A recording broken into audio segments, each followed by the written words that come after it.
No es casualidad que estés en este video.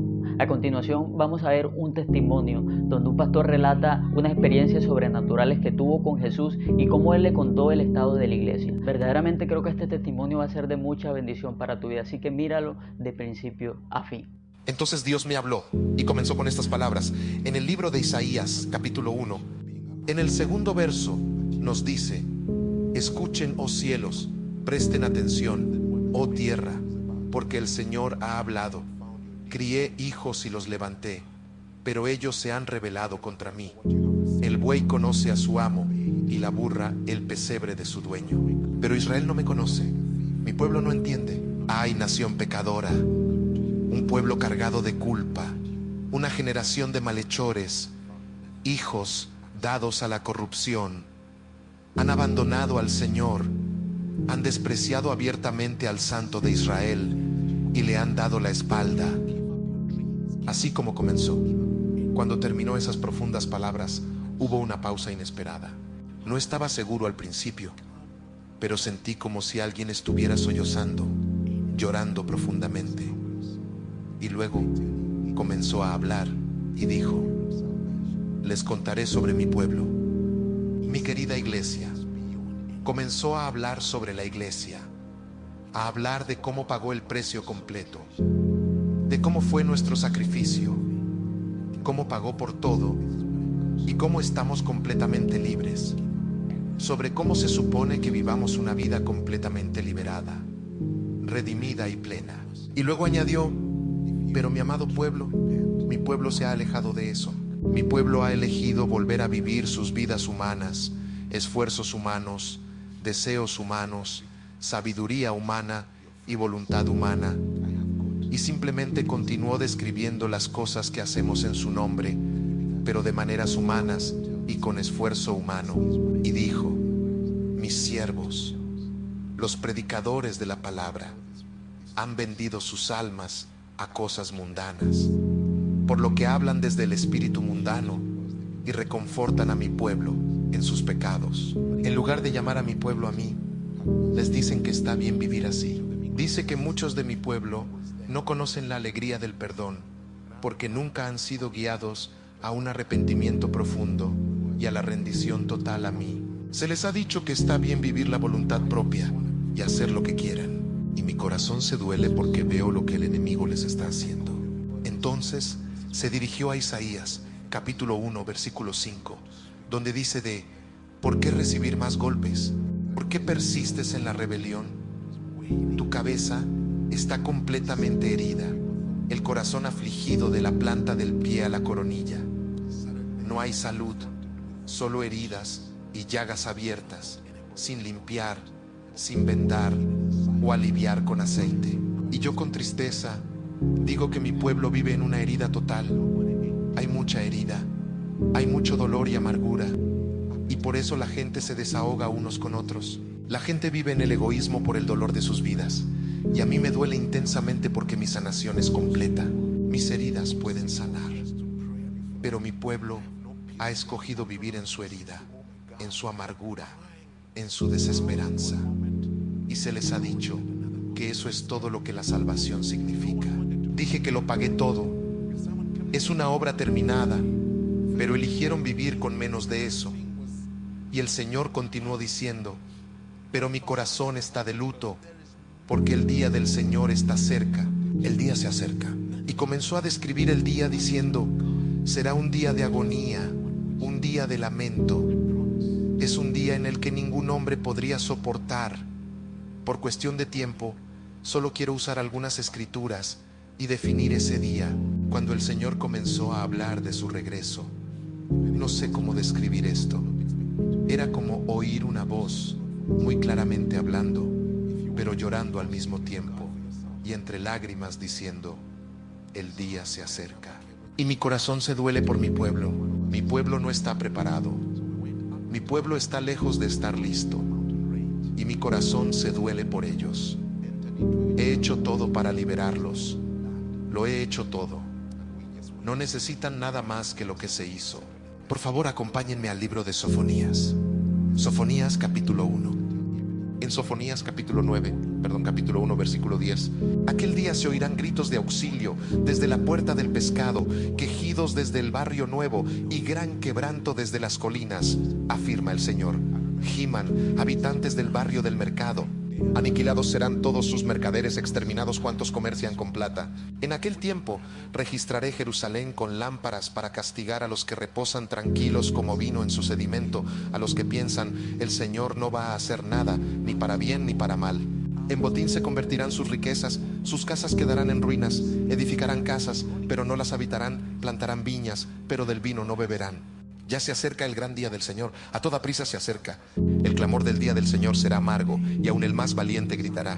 Día de ira será aquel día, día de aflicción y angustia, día de ruina y destrucción, día de tinieblas y penumbra, día de niebla y densa oscuridad, día de trompeta y grito de batalla contra las ciudades fortificadas, contra las torres altas. Traeré tal angustia a todo el pueblo que andarán como ciegos, porque pecaron contra el Señor. Su sangre será derramada como polvo y sus entrañas como estiércol. No los podrán librar ni su plata ni su oro en el día de la ira del Señor. En el fuego de su celo será toda la tierra consumida. En un instante reducirá a la nada a todos los habitantes de la tierra. Esa es solo una descripción del día del Señor. Y mientras él estaba describiendo, a veces yo veía visiones. La voz hablaba, pero yo veía visiones. Vi una cuando dijo, el tiempo está llegando. Cuando el Señor habla sobre el día del Señor, se refiere a ese día final de juicio, ese día del ajuste de cuentas en que se pagará a cada uno según lo que haya hecho. Pero el día del Señor no se limita a eso. El día del Señor también son los últimos días que llevan al fin. Y esos días, no sé cuánto tiempo dura ese periodo. Podrían ser años, podrían ser unas pocas décadas. Pero él decía, el fin de los tiempos, esos últimos días van a venir con muchas pruebas. La mayoría de ellas vendrán como consecuencia del dinero, siguiendo el materialismo, la lucha por la supervivencia. Y continuó, si mi pueblo no afianza su fe en mí, si no se entregan completamente a mí, no podrán soportar las pruebas de los últimos días. Van a transigir, cederán ante las presiones, especialmente las financieras. Habrá mucha traición, tanto en la iglesia como en el mundo y en las familias. Habrá tantas presiones que ningún ser humano podrá resistir. Seguidamente agregó, por eso estoy sufriendo, con un dolor profundo por dentro, por mi pueblo. Los amo, y no puedo estar de brazos cruzados y observar mientras el enemigo asedia a mi pueblo. Y continuó llorando. Acompáñenme rápidamente a Tesalonicenses capítulo 5. El Nuevo Testamento dice, paz y seguridad, dicen, y una gran destrucción vendrá de improviso sobre ellos, y ninguno de ellos podrá escapar. Pero él dijo, pero ustedes no son hijos de la destrucción.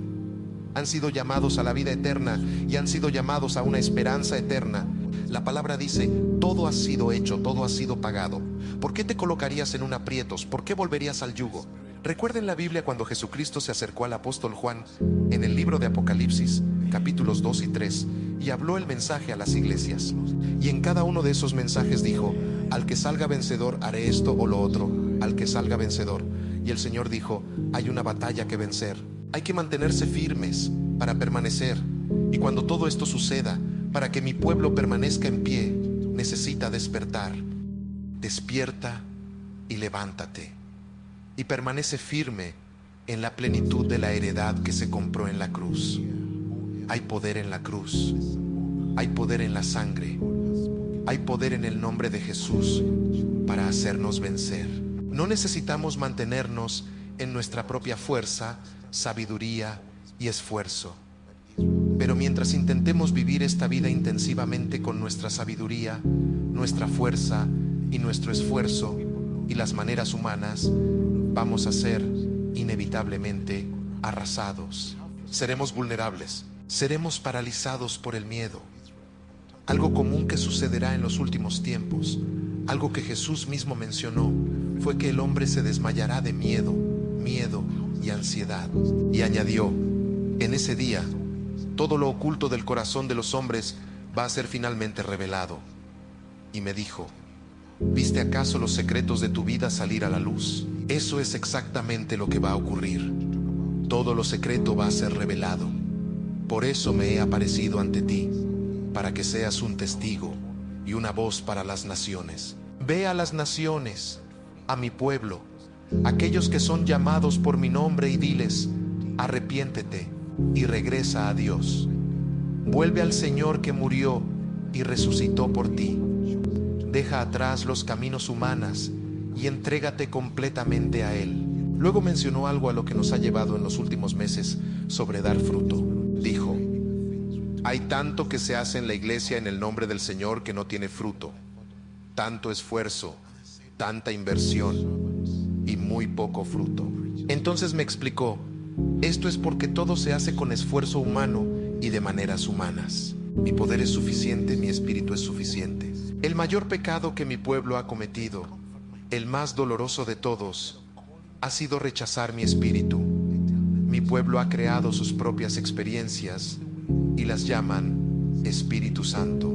Crean sus propias sensaciones e impresiones que dicen ser provocadas por mi espíritu. Este es el dolor más grande de mi vida. Yo sé que no pueden andar en mi camino por sus fuerzas. Por eso envié al ayudador, el regalo del Padre.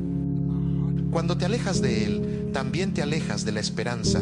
Jeremías capítulo 2, versículo 13 dice: dos son los pecados que ha cometido mi pueblo. Me han abandonado a mí, fuente de agua viva, y han cavado sus propias cisternas, cisternas rotas que no retienen agua. ¿Acaso es Israel un esclavo? ¿Nació en la esclavitud? ¿Por qué entonces se ha convertido en presa? Esto es básicamente lo que el Señor le está diciendo a la iglesia.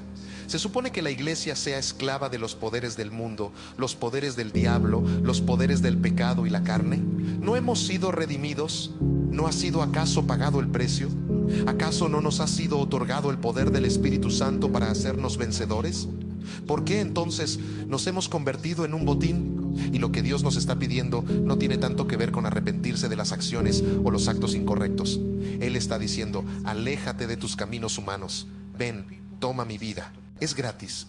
Vive en mis caminos. Vive como alguien que ha dejado de vivir para sí mismo y ahora vive para aquel que murió y resucitó por él.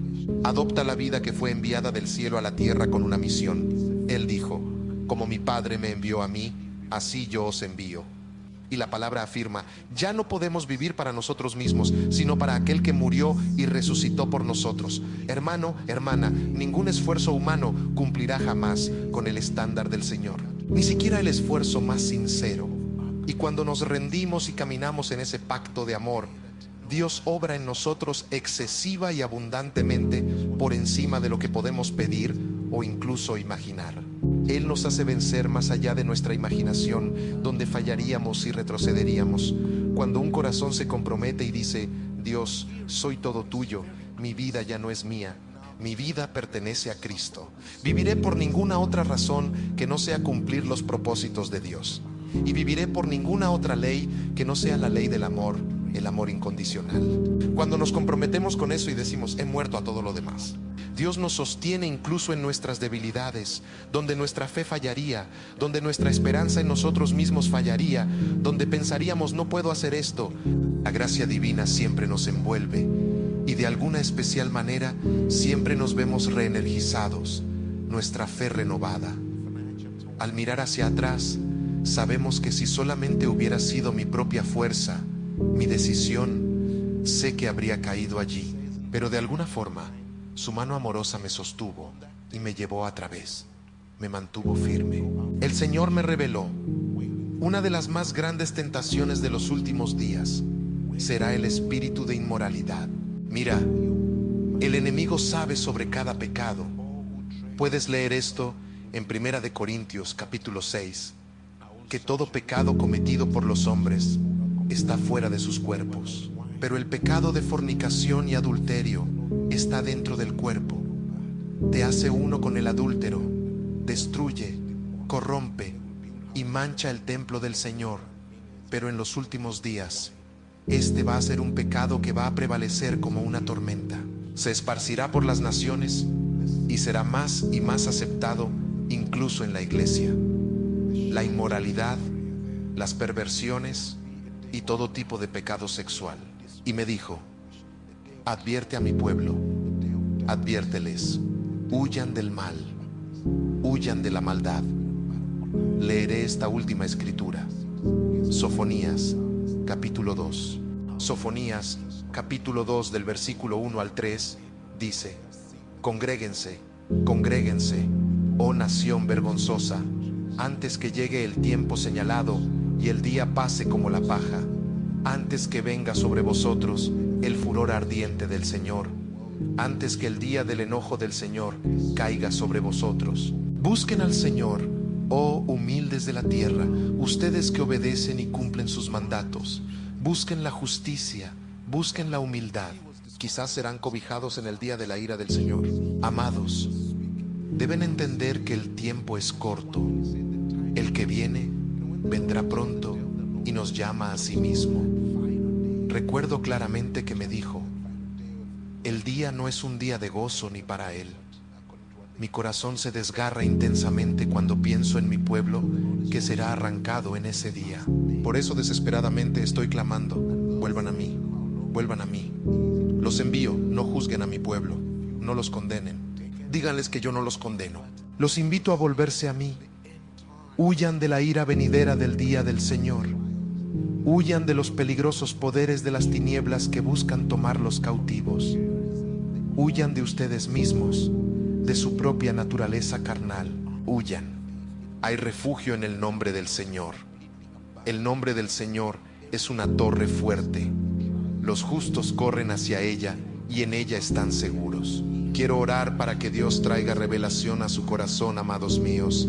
Tenemos la responsabilidad de vencer. Por eso Él dijo: al que venza, le daré a sentarse en mi trono, así como yo vencí y me senté en el trono de mi Padre. Les voy a pedir que hagan una cosa. No sé exactamente qué han atesorado de este mensaje, pero sí sé una cosa, y es que hay un destino en tu vida. No eres simplemente un accidente en la tierra. No estás aquí solo para dejarte llevar por las masas. Hay un destino para ti desde antes que nacieras, antes que te gestaras en el vientre de tu madre. Te conocía antes de que nacieras. Dios te apartó. Tienes un destino. Hay un propósito que cumplir en los años que quedan en tu vida. Si puedes ser como Pablo: todo lo que me era precioso lo he considerado como pérdida, y llamé pérdida a todo lo demás, para perseguirlo, para ganarlo, para conocerlo y el poder de su resurrección y la comunión de su sufrimiento, y ser conformado incluso a su muerte. Estoy seguro que Dios ha hablado a tu vida a través de este video, como también me habló a mí. Creo que es importante el hecho de que aprendamos verdaderamente a vivir un evangelio de una manera correcta, enfocados en Jesús y sin dejar que nada nos distraiga, que nada en esta vida sea más importante que Él. Deja tu opinión acerca de esto en los comentarios, comparte el video con una persona que tú sepas que le puede ser de bendición. Mi nombre es Wilton Martínez y nos vemos por aquí después.